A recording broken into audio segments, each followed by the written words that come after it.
Hi, I'm Shane. And I'm Alex. And this is the RPM podcast. And we're back with another Roundup. This time, discussing some pretty big news in the sport, which you may have heard about, which is that Honda is going to leave Formula One Again. by the end, at the end of 2021. This is news that is sad to hear because it has implications not only for the two teams that they supply engines for, but also the sport as a whole. And Shane and I are going to be going over those pretty serious implications in this episode. Not to mention young drivers as well. Exactly, yeah. Yeah, it's a wide scale. Not just the young drivers, but also the current drivers in the sport itself. So it's a pretty big deal. You already mentioned that they're leaving again. Honda obviously have a long history in the sport. They started Formula One in 1964 and then left in 68 because it wasn't selling them any road cars. Then they returned in 83. And then later they had their most successful period where they won every single World Constructors' Championship between 86 and 91 with Williams and McLaren. And then they withdrew again in 92. And then they came back again in 2000, where they were supplying British American Racing. They were BAR Honda at the time. And then they ended up buying them in 2006 and then left again in 2008 after the global financial crisis. Yep. And they sold the team to Ross Brawn, of course, famously for £1. Oh, legend. And then that later became Mercedes, and the rest, as they say, is history. They returned again in 2015 for an intended works agreement with McLaren. Obviously, that didn't go quite so well and probably didn't do Honda I forgot about that, brand. to be honest. You talk about Honda recently and you think, yeah, they're a pretty good manufacturer. That you think about the stick McLaren had with them. Yeah. It's a time best forgotten, I think. Definitely. Especially as a McLaren fan, you just don't want to think about it. Oh, they were just not even think about it. it. So obviously that wasn't too good for Honda, and as we say, they are leaving once again, citing a desire to focus on electric vehicle production and a need to kind of reallocate resources. They want to be carbon neutral by 2050. They've announced that they want 2/3 of their sales to be electric cars by 2030. So I don't think it's anything to do with coronavirus or anything like that, or the results or the expense of Formula One, because this has already been known so far already. So I think it's just to reallocate resources. How did you react to this news, Shane? I was gobsmacked, entirely gobsmacked. I was actually on Twitter, and I was really happy because at first, let me explain to you why I was happy. The fact that I was on Twitter and I saw this news break as it happened, I was like, oh my goodness, I never see any news break as it happens. And I saw the initial reaction across like the F1, community on Twitter and on Reddit. It was mad. But I was pretty gutted actually, because Honda have made tremendous steps in the last 5 years. They have gone from, like you said, when it was McLaren Honda and they struggled to finish races, and they really struggled. It broke down. Alonso took hundreds of places of penalties across seasons. It was just shocking, and McLaren are in a bad way. And like you said, it hurts more as McLaren fans. But progressively, as the years gone on, they've got better. And when Red Bull decided to leave Renault and go to Honda, we were like, this is a bold move. This is a strong but bold move. It's a risky one for Red Bull, and it's paid off. Real statement of intent. It really has. So more towards Renault than anything else, if you ask me. That's my opinion. But they've had success, as in Mercedes have been so dominant over the last 5 years. It would have been unrealistic to expect to build a power unit to compete against the current and reigning world champions. It was a big ask, but they've taken race wins.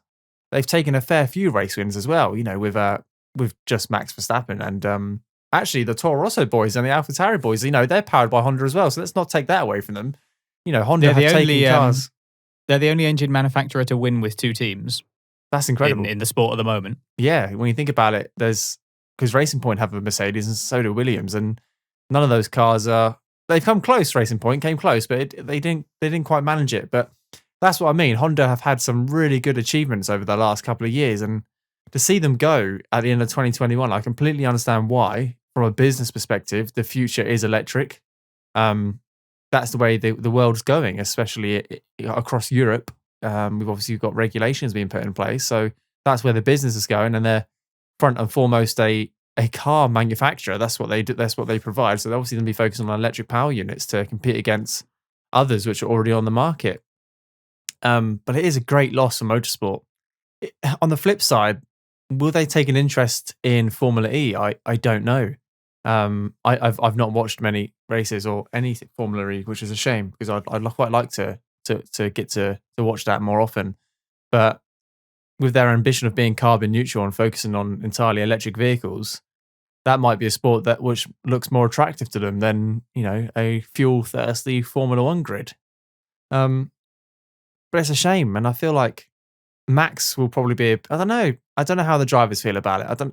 Red Bull obviously going to be a bit annoyed about the situation because they left Renault on such bad terms. And if you haven't watched season 2 of Drive to Survive, I would recommend it because you really get to see the ins and outs of it's the beginner politics of F1 that season. So you get to understand why it was such a big move from Renault to Honda and then Daniel Ricciardo from Red Bull to Renault. But yeah, I'm waffling now. But I was shocked. Really took me by surprise. Yeah, well, you mentioned the Formula E and the way that things are going electric, and Honda have said that they've gained a lot of experience from Formula One, which obviously shows the sport's importance in developing technology and helping build towards that. This has an impact on the sport as a whole because the likelihood of us getting more engine manufacturers coming in to replace them is it feels like virtually zero at the moment. It's not going to happen, is it? Really, it's too expensive, and even once the regulations change, who really wants to come at the end of an engine technology cycle? People want to get in at the ground floor and get started straight away. I think that the future of the sport is inevitably going to be electrical in some form because it will be kind of.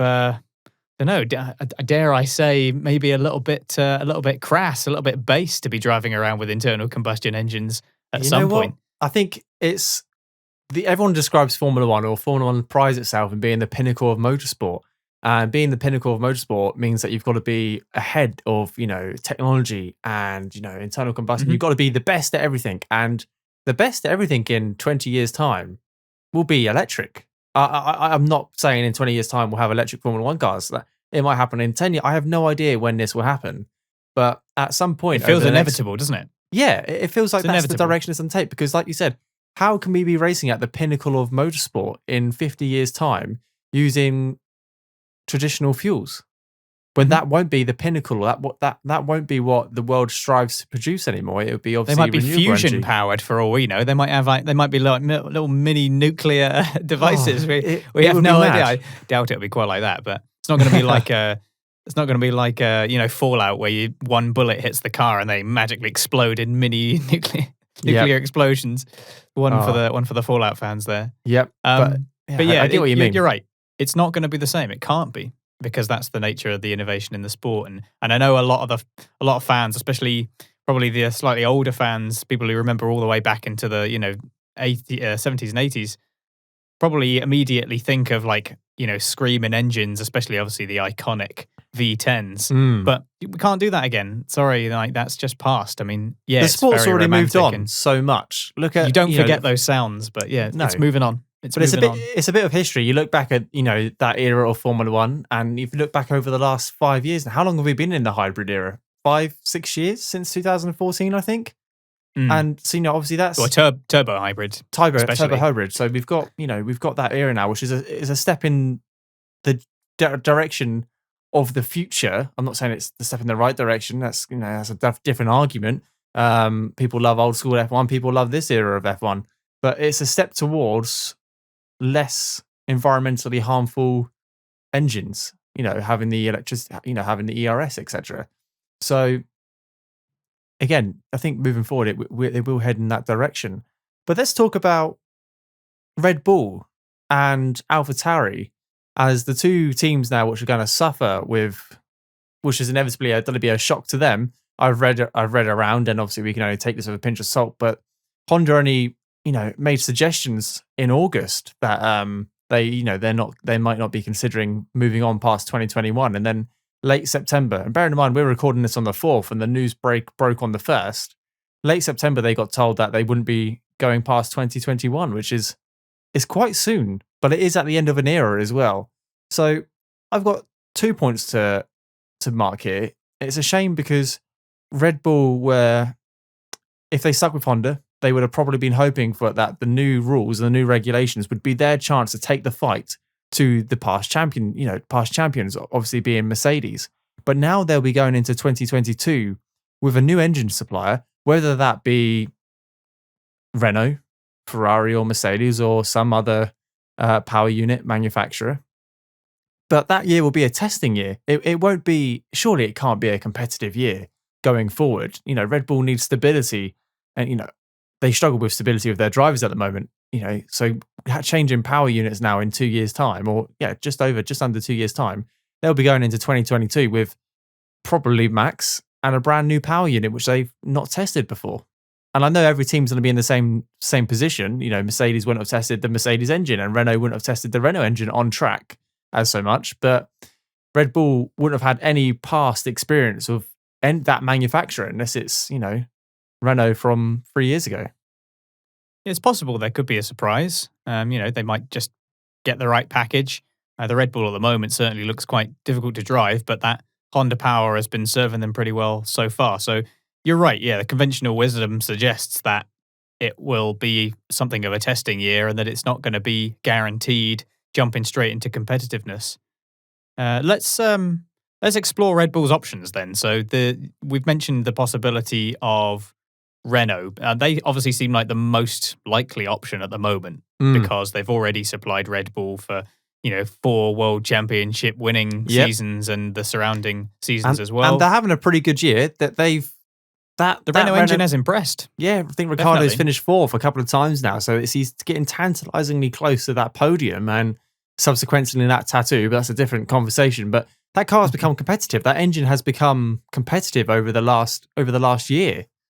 And they need to take some credit for Lando's Scenario 7 shenanigans. Absolutely, yeah. Blimey, yeah, I completely forgot about that. But yeah, so that Renault engine would probably be their ideal choice because they've worked with that team before. They left on somewhat negative terms, and it was a bit hostile. I think some would agree. It was pretty sour at some point, wasn't it? Yeah, they were suffering with reliability, and I think Verstappen as well was pretty vocal about.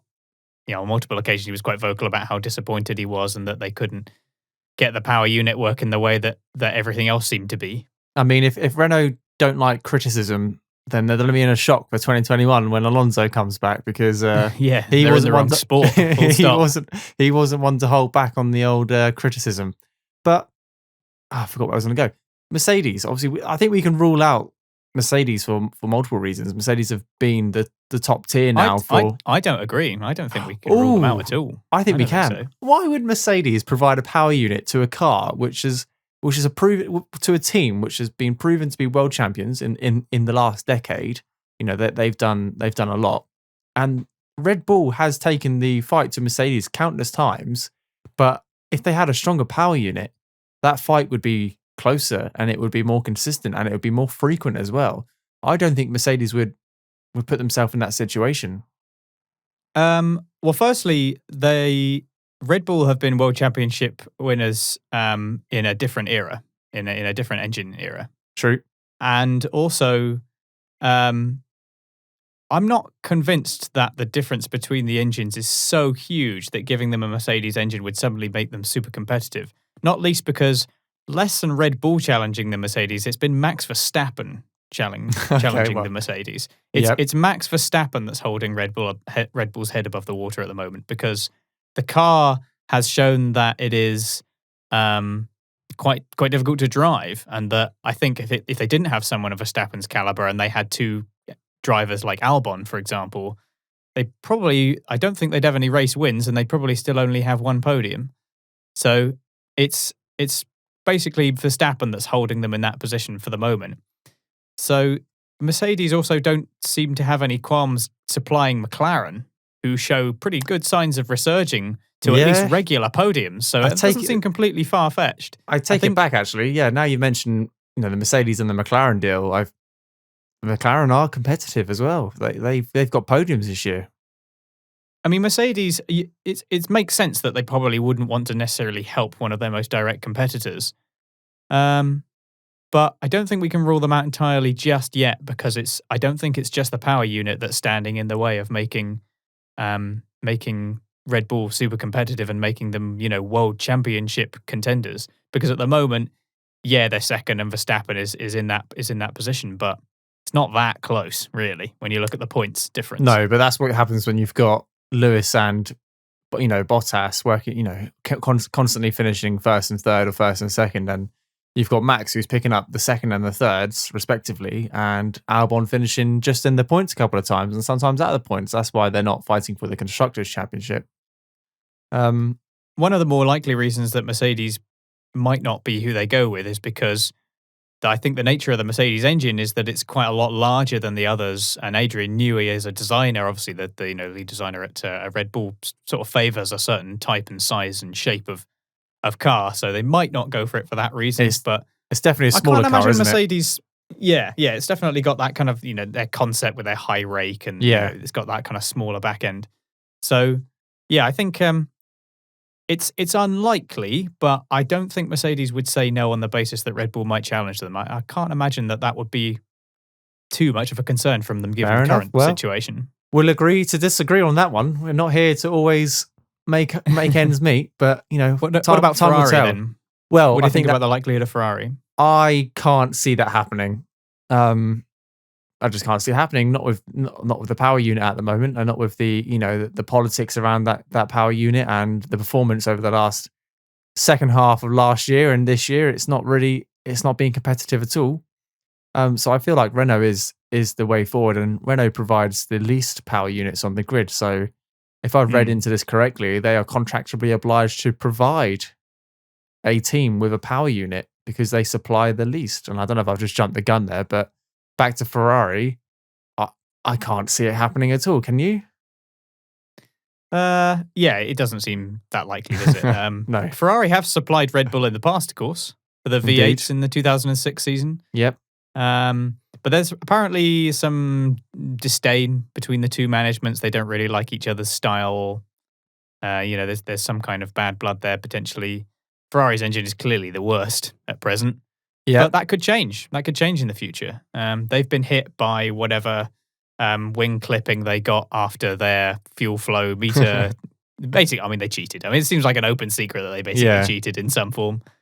That could still change though. Ferrari could still get back on with the new regulations with a very strong engine. So absolutely, again, not impossible, but doesn't seem that likely. And again, Renault, like you said, they will be contractually obliged to supply them if they're not able to come up with any other kind of deal, as is written into the regulations. Absolutely, and let's just remember that Honda aren't leaving until the end of 2021, so we've still got another 14 months now of Honda power units. So actually, who knows what's going to happen to the other supplier, the other supplier power units? Like you said, Ferrari could become competitive next year, and might look like an attractive offer. Renault, who knows what's going to happen next year? We're currently midway through the 2020 season, which is weird saying that in October, but yeah, we've still got 8 races left, and it's not all to play for, but it's a very close midfield pack, and that's where the other two manufacturers are. So yeah, Renault does look like the primary option. It will be the only option if no other teams have a supply or make an offer. So I'm not so convinced that the drive to survive drama that we've seen with the bad blood between Christian Horner and Cyril Abiteboul that's been publicized a lot, and there's a lot of talk about it on Twitter, and that they're going to have to go back to Renault with their tails between their legs. I mean, I'm not really. Renault's going to make a lot of money out of it. That. Renault has a lot to gain by having a customer team, because it will improve the development of their engine. They'll have more data, more money, like you said. Yeah, it's just the positives are countless. And both teams. They're only going to be supplying one car, basically their own. So it looks good for a manufacturer to be supplying for other teams. Puts them in demand. And as we've already mentioned, their engine has impressed this season. Like, it has been good. Yeah. And Yeah, I think they're professionals and they'll do what's in their best interest, which I think in this case it probably is. There might be a little bit of awkwardness involved in it given the way that they split, but we've kind of touched on before that Formula One is quite a unique sport in that because the teams are not really centered around like specific locations or countries or anything like that. That you don't really get that kind of animosity between the teams in the same way that you do in other sports. Like I think that ultimately everyone's just going for maximum performance, total competition, as they say, It's a cutthroat sport. Decisions will be made, things will be said, and they'll get over it. We've seen teams switch over and over again, and it will keep on happening into the future when we have electric power units. Oh, I said it right now. There we go. But yeah, like if people hold grudges like that, if you hold grudges like that in Formula One, you probably won't last too long. No, because you won't have a power unit to go to. Yeah. At some point, what are they going to do? Say no? No, we don't want a Renault. We don't want any engine. We're just going to pedal.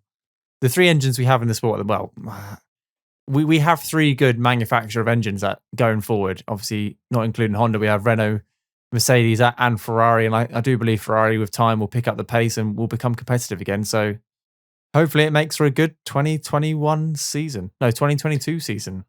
There is a fourth, even more unlikely option. Go on.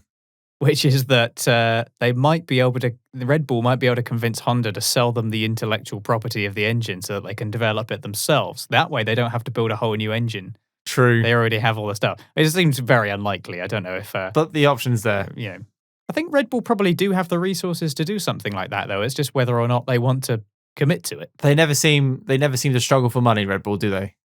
No, I mean, I think they've probably got plenty of money, but...